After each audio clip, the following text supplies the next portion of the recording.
Rajim. Bismillahirrahmanirrahim. Alhamdulillah wassalatu wassalamu ala Rasulillah. Asyhadu an la ilaha illallah wa asyhadu anna Muhammadan abduhu wa rasuluh. Ya ayyuhalladzina amanu taqullaha haqqa tuqatih wa la tamutunna illa wa antum muslimun. Allahumma arhamna bil Qur'an, yang artinya, wahai orang-orang yang beriman, bertakwalah kalian kepada Allah dengan sebenar-benar takwa, dan janganlah kita meninggal kecuali dalam keadaan beragama Islam. Tawaffana muslimin wa alhiqna bis salihin. Kita selalu berdoa, mudah-mudahan kelak di akhir hayat kita meninggal dalam keadaan husnul khatimah, dan mudah-mudahan kita dikumpulkan dengan orang-orang yang saleh. Alhamdulillah, bersyukur kepada Allah Subhanahu wa ta'ala atas karunia dari Allah Subhanahu wa ta'ala kita bisa melaksanakan ibadah siam dalam beberapa hari. Mudah-mudahan puasa kita diterima oleh Allah Subhanahu wa ta'ala. Salawat dan salam semoga dilimpahkan kepada tauladan kita Nabi Muhammad sallallahu alaihi wasallam. Semoga pula untuk keluarga beliau, kemudian para sahabat radhiyallahu anhum, dan untuk siapapun yang mengikuti sunnah-sunnahnya.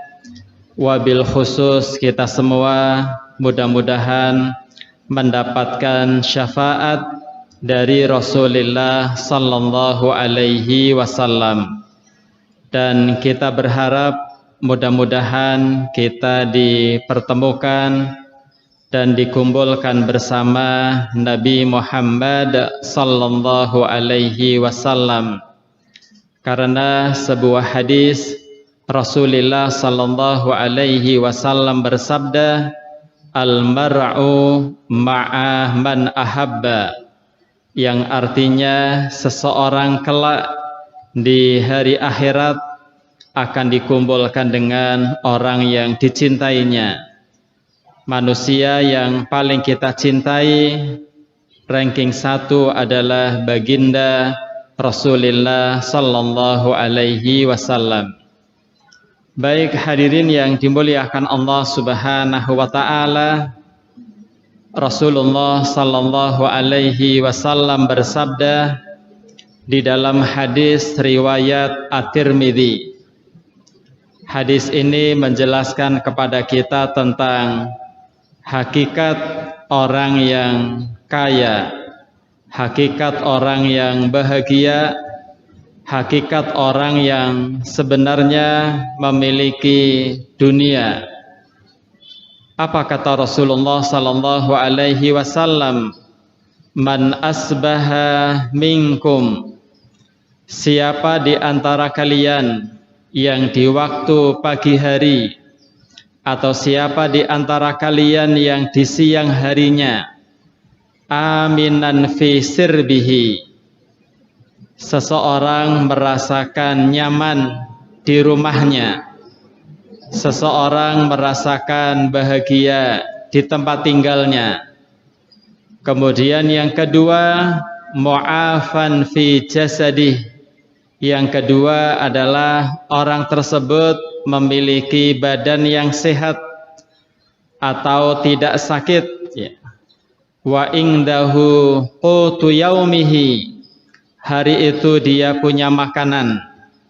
Kata Rasulullah sallallahu alaihi wasallam, faka'annama khizat lahud dunya, seakan-akan orang tersebut telah mendapatkan dunia sepenuhnya.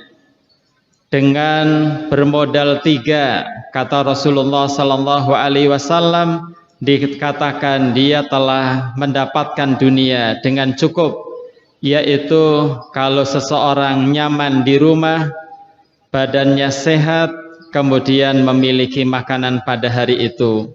Dan alhamdulillah, tiga-tiganya kita rasakan.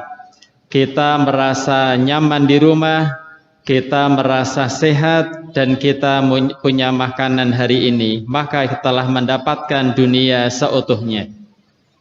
Hadirin yang dimuliakan Allah Subhanahu wa ta'ala, supaya kita hidupnya qanaah, supaya kita pandai bersyukur, supaya kita tidak meremehkan nikmat yang Allah berikan kepada kita, mari kita renungi bersama hadis Rasulullah sallallahu alaihi wasallam di dalam hadis riwayat Ibnu Majah. Ini nasihat Rasulullah sallallahu alaihi wasallam agar kita pandai bersyukur, agar kita tidak banyak mengeluh, agar kita senantiasa merasakan betapa besar nikmat yang Allah berikan kepada kita. Kata Nabi sallallahu alaihi wasallam, "Unduru ila man asfala minkum." Lihatlah, Rasulullah sallallahu alaihi wasallam menyuruh kita untuk melihat, untuk memperhatikan ila man asfala minkum, kepada orang lain, kepada seseorang yang kondisinya di bawah kita. Kalau kita melihat orang lain, melihat teman, melihat saudara, kepada orang yang kondisinya di bawah kita, itu berarti melaksanakan nasihat Rasulullah sallallahu alaihi wasallam. Wala tanduru ila man fawqakum.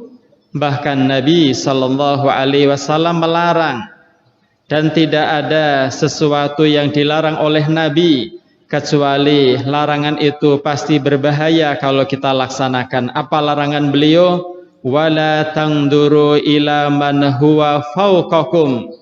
Janganlah Anda melihat kepada orang lain, kepada siapapun yang posisinya lebih tinggi dibanding kita. Ini kalau urusan dunia, urusan harta. Namun kalau kita melihat urusan akhirat, urusan ibadah, maka lihatlah kepada orang-orang yang tinggi di atas kita. Tapi kalau urusan dunia, urusan harta, lihatlah kondisi orang yang di bawah kita, dan jangan kita melihat orang-orang yang di atas kita. Mengapa demikian? Kata Nabi sallallahu alaihi wasallam, supaya kita pandai bersyukur, supaya kita tidak meremehkan karunia kenikmatan yang Allah anugerahkan kepada kita. Kemudian hadirin yang dimuliakan Allah Subhanahu wa ta'ala, kalau orang lain ditanya, atau mungkin kita nanya kebanyakan manusia, apa yang dimaksud dengan orang kaya? Pasti kebanyakan manusia akan mengatakan orang kaya itu adalah orang yang hartanya banyak. Orang kaya mungkin kebanyakan kita akan mengatakan orang yang penghasilannya besar. Orang kaya mungkin dijawab dengan orang yang memiliki rumah mewah. Orang kaya mungkin disifati dengan orang yang memiliki kendaraan yang bagus. Mungkin jawaban kebanyakan manusia begitu. Coba bagaimana jawaban Nabi sallallahu alaihi wasallam? Bagaimana komentar Nabi tentang apa yang dimaksud dengan kaya? Sebagaimana di dalam hadis riwayat Al-Bukhari dan Muslim. Kata Nabi sallallahu alaihi wasallam, "Laisal ghina bi kathratil aradi." Kata Nabi sallallahu alaihi wasallam, dan ini bersumber dari wahyu, pasti kebenaran yang mutlak, bukan sebuah kesalahan, karena ini sumbernya adalah wahyu dari Allah. Kata Nabi sallallahu alaihi wasallam, "Laisal ghina bi kathratil arad." Yang disebut dengan orang kaya bukan orang yang memiliki banyak harta, bukan disebut dengan orang kaya, orang yang memiliki gaji yang besar, bukan disebut orang kaya yang memiliki rumah yang mewah, bukan disebut orang kaya yang memiliki kendaraan mewah, tapi kata Nabi sallallahu alaihi wasallam, walakinnal ghina ghinan nafsi. Kaya yang sebenarnya, kaya yang hakikatnya, kaya menurut Quran dan Sunnah adalah orang yang kaya jiwa, orang yang kaya hati. Kenapa demikian? Karena orang yang kaya jiwa, kaya hati akan senantiasa qanaah, ikhlas, ridho dengan pemberian dari Allah Subhanahu wa taala. Mendapat banyak, alhamdulillah, mendapat sedang, alhamdulillah, mendapat biasa, alhamdulillah, semuanya alhamdulillah. Karena hakikatnya kita hidup tidak lama. Hakikatnya kita ini sebenarnya seorang musafir. Hakikatnya kita tidak memiliki apa-apa, karena semuanya lillahi ma fis samawati wa ma fil ard. Semua yang ada di langit, semua yang ada di bumi adalah hakikatnya milik Allah. Sedangkan kita hanya mendapatkan pinjaman, amanah dari Allah Subhanahu wa taala yang suatu saat akan dikembalikan kepada pemiliknya, yaitu Allah Subhanahu wa taala. Hadirin yang dimuliakan Allah Subhanahu wa taala, apakah boleh orang yang bertakwa memiliki banyak harta? Apakah boleh orang soleh memiliki harta yang banyak? Maka Rasulullah sallallahu alaihi wasallam menjelaskan dalam hadis Ibnu Majah, la ba'sa bil ghina liman ittaqa. Kalau orang bertakwa memiliki harta yang banyak, la ba'sa, tidak mengapa. Bahkan harta yang paling baik, harta yang dipegang oleh orang soleh. Kenapa? Karena orang soleh kalau memegang harta akan amanah, akan berbagi kepada orang lain. Berbeda dengan orang yang fajir, semakin banyak harta semakin jauh dari Allah Subhanahu wa taala.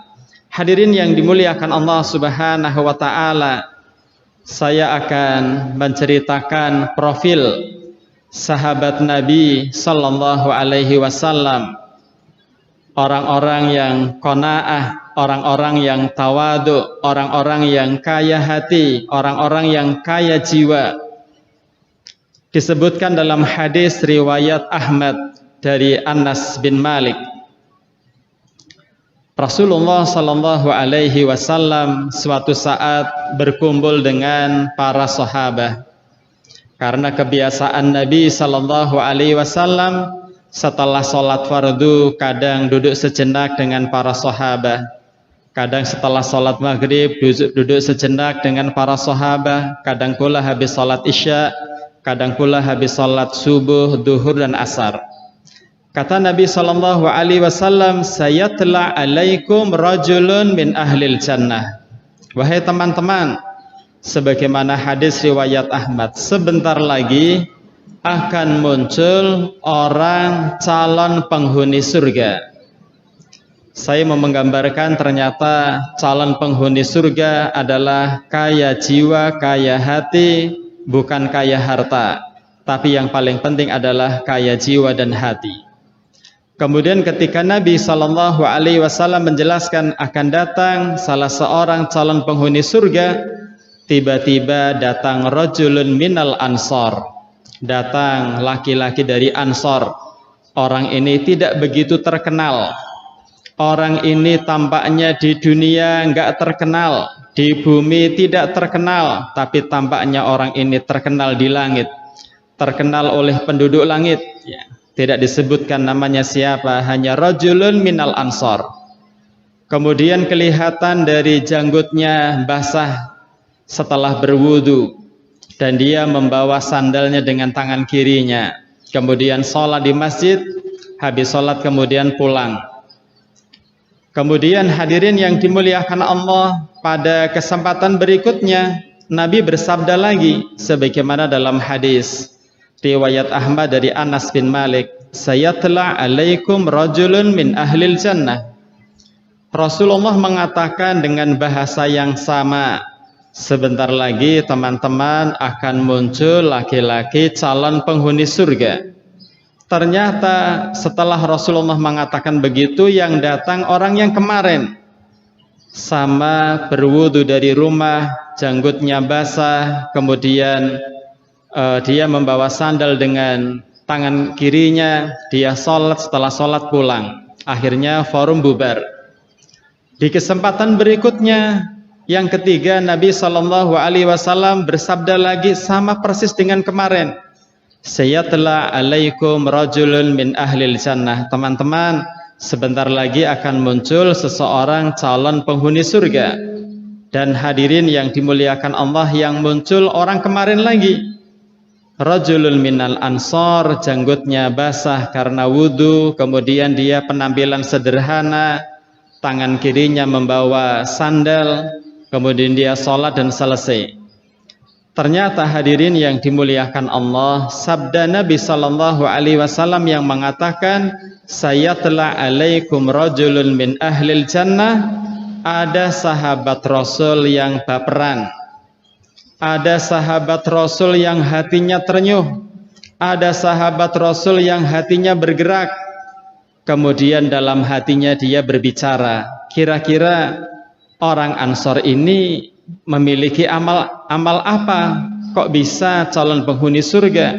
Padahal penampilannya biasa, tidak dikenal orang. Pakai sandal terompah biasa, bajunya biasa, tidak dikenal orang. Tapi kata Nabi sampai 3 kali disebutkan calon penghuni surga. Orang ini bernama Abdullah ibnu Amr ibnul As. Singkat cerita, orang-orang yang tadi berkumpul bubar, dan sahabat Nabi dari Ansor yang katanya calon penghuni surga pulang. Ketika pulang dibuntuti oleh Abdullah bin Amr ibnul As. Setelah sampai ke rumahnya, Abdullah bin Amr ibnul As kemudian ketuk pintu, mengucap salam, menyampaikan bahwa dia ingin menginap di rumah dia. Dengan berbagai alasan, salah satu alasannya ada masalah dengan orang tuanya, sehingga dia ingin tidur mabit menginap di rumah orang tadi yang kata Nabi SAW calon penghuni surga. Pada malam pertama, hadirin yang dimuliakan Allah, Abdullah bin Amr ibnul As tidak tidur. Secara umum tidak tidur. Kenapa tidak tidur? Dia ingin mengetahui kira-kira malam hari apa yang dia lakukan. Apakah sholat malam yang lama, apakah baca Quran yang lama, dia amati. Ternyata orang yang sederhana ini, malamnya tidak sholat malam, dia tidak membaca Al-Quran dengan lama. Akhirnya Abdullah bin Amr ibnul As sedikit kecewa dalam hati. Malam ini saya nggak bisa mendapatkan rahasianya apa, amalannya apa, sehingga calon penghuni surga. Akhirnya pada malam yang kedua, sama hampir kita katakan Abdullah bin Amr ibnul As tidak tidur lagi. Karena malam pertama dia tidak menemukan amalan yang khusus, maka malam yang kedua dia amati, dia buka telinga, dia buka hatinya, pikirannya. Barangkali Allah membukakan hatinya dan diberitahu dia punya amalan apa. Lagi-lagi sama hadirin yang dimuliakan Allah, orang yang sederhana ini, sandalnya sederhana, pakainya sederhana, kaya jiwa, kaya hati ini, ternyata sholat malam tidak, baca Al-Quran tidak. Akhirnya dia kecewa. Sudah 2 malam dia mengintip tapi tidak menemukan amalan yang dia lakukan. Dia masih punya kesempatan malam yang ketiga. Karena memang kita kalau bertamu itu dibolehkan sampai maksimal 3 hari. Maka wajib bagi sahibul bait untuk melayaninya. Tapi kalau lebih dari 3 hari sudah tidak wajib lagi. Hari yang terakhir Abdullah bin Amr ibnul As sama hampir tidak tidur. Dia amati, dia lihat, dia dengarkan, ternyata sederhana. Tidak ada amalan istimewa, tidak sholat malam, tidak baca Quran panjang. Akhirnya di siang harinya Abdullah bin Amr ibnul As pamitan, pingin pulang. Wahai fulan, Saya mau minta maaf, sebenarnya saya tidak ada masalah dengan orang tua.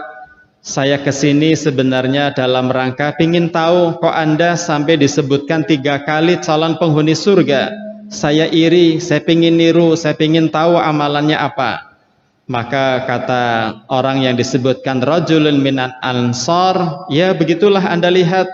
Saya tidak punya amalan istimewa, saya tidak punya ibadah khusus, saya tidak bersedekah banyak sebagaimana orang kaya dan sebagainya dan sebagainya. Hanya kata rajulun minan ansar, beliau katakan, inni la ajidu minal muslimina gishan wala ahsudu ahadan.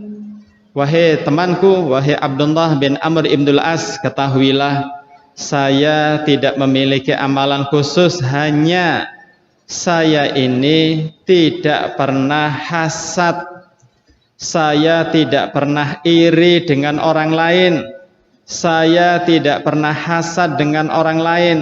Rizki yang Allah berikan kepada orang lain saya tidak iri.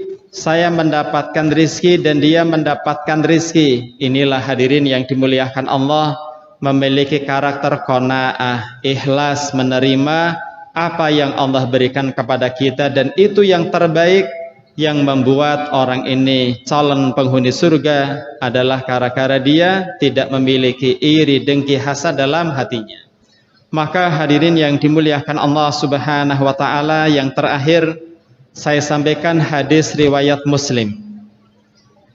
Dalam hadis riwayat Muslim, Nabi sallallahu alaihi wasallam pernah suatu saat di pagi hari menjelang siang bertanya kepada istrinya, salah satu istrinya yaitu Aisyah radhiyallahu anha.